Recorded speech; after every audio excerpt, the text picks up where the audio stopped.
तर अचानक आमचं आज प्लॅनिंग ठरलं पिक्चर बघायला जायचं. शनिवारची संध्याकाळ आहे आणि मराठी चित्रपट लागलेला आहे दशावतार आणि तोच पाहण्यासाठी आम्ही कणकवलीला आलो होतो लक्ष्मी थिएटरमध्ये.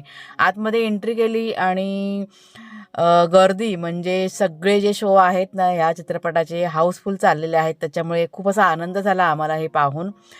तिथेच आपले एक सबस्क्रायबर आहेत ताई आपल्याला तिथे भेटल्या. त्यांच्याशी एक 2 ते 3 मिनिटं गप्पा मारल्यानंतर इथे आमचं सुरू झालं फोटोशूट करायचं. म्हणजे जे पिक्चरचे बघा फोटो म्हणजे बॅनर लावलेले असतात ना, तिथे फोटो काढायला कुणालच्या बाबांना खूप आवडतं.